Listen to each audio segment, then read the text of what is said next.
This happened a few months ago, but I can't stop thinking about it. My son and I were standing in the lineup, waiting at a store. After all the mandates and lockdowns came into play, we're standing there talking. We just found out about a mandate that if you enter a store, you have to wear a mask on the inside of buildings. But here we were outside, and so we had no masks on, and we were talking to each other, keeping safe distance from other people, when a man approached us and told us to put on our masks. We refused and continued to talk when he started harassing us, threatening us with police. Now I asked the man when he approached us whether he has studied the masks and their efficiency in keeping the viruses from spreading. But instead of answering, he just became more demeaning. It was odd because I was genuinely curious in finding out what this man knew about masks that I might not have known or might have missed. Having read for the past few months, ever since the COVID-19 so-called pandemic started, reading medical literature about the efficiency of masks to prevent the spread of viruses. And after reviewing some 40 years of literature, I was surprised to discover that virtually all the studies came to the same conclusion, and that was that the masks were really ineffective. Masks were really ineffective in preventing the spread of viruses. But as I was standing there, I caught with the corner of my eye a man who was standing closer to the door. He came to our church once upon a time and joined us in worship. Through all this that was going on, I noticed he was laughing. Seemed like mocking the situation. We got into the store, and as I was making my way down the aisle, ran into that man from our church. He looked at me and we paused for a second. He said, "Quite the commotion." And I said, "Wow, it's just life, you know." And then he looked at me and said, "The only problem with that is that what you did there was very un-Christ-like." I was really caught off guard. You always want to take good correction from people who tell you during church services they're men of wisdom, men of God. So I paused for a second and I said to him, now, do you know anything about the efficiency of masks in preventing the spread of viruses? And he started laughing hysterically and said, "Oh, yeah, I know. They don't do anything. They're completely useless. They're a joke. But they make people feel better." At that point, I was really confused. So I said to him, "Now listen, so you are telling me that what I did by making people feel bad, by refusing to wear a mask was un-Christ-like.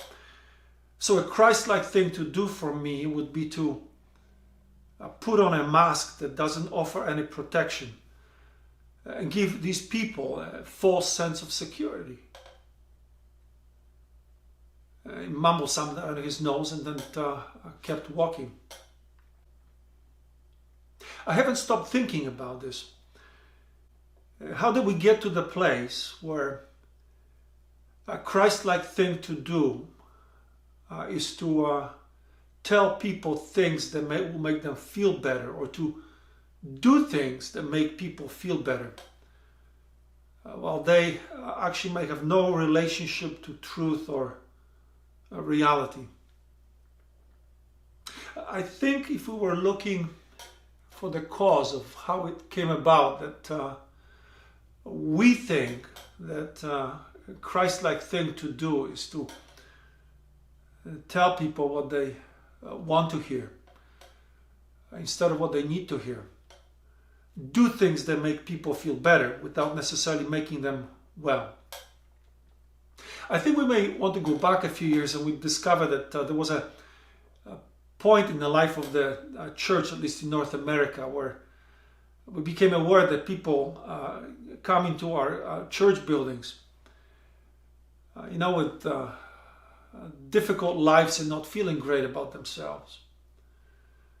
So we started becoming convinced that we need to speak to people's felt needs. That we needed to make them feel better.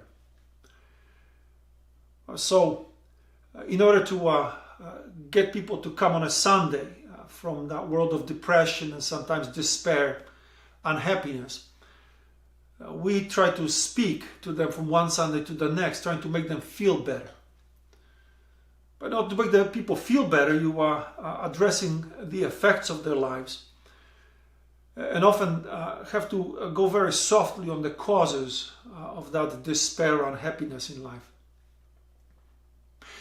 Because when you get into biblical text and biblical truth, the finger of God points to the heart of the matter, points to our real needs.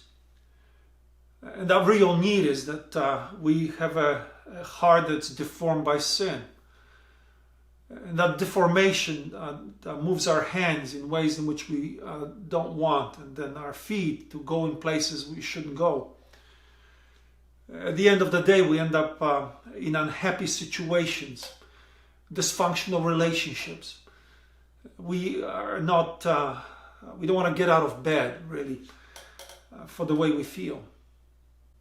But the problem is that if you make people feel better without ever addressing the causes, the heart problems, you will leave them with a false sense of security. And in order to do that, you see, you will have to deform who Jesus is. Because the Jesus you meet on the pages of the Bible is the God of both grace and truth. Sure, he comes into the life of broken people, people in whose lives everything is falling apart. But in spite of them clamoring, to feed them and give them bread every day, in order to heal their diseases and just keep healing them, and building hospitals, Jesus is the God of grace, but he's a God of truth. He knows that you can feed people 1,000 times a day. You're never going to fill that hunger that only God can fill. You can heal their disease, but you will not make them well unless you, transform the heart that is scarred by sin. So when Jesus speaks to people, everything Jesus says, everything Jesus does, it's always based on determining the truth that people need to hear before he does anything about what they would like to hear. You stop speaking truth in love, and you'll end up with the therapeutic Jesus, with hordes of people who come from Sunday to Sunday just to feel better, but never becoming well. It's because the real needs of their lives are not addressed. In the course of this pandemic, I think if there were a singular need that has surfaced, it's the need for truth. If there ever were a time in history when the church should stand and speak the truth into people's lives, determining the real causes, and then addressing the problems of those in order to fix the effects in people's lives, today's the day. Unfortunately, I'm afraid that the last few decades in the life of what we call the church have left us with Jesus, who is busy running around trying to make people feel better. But because he is not allowed to speak truth, he can never make them well. There's a great danger in creating Jesus in the image of our felt needs,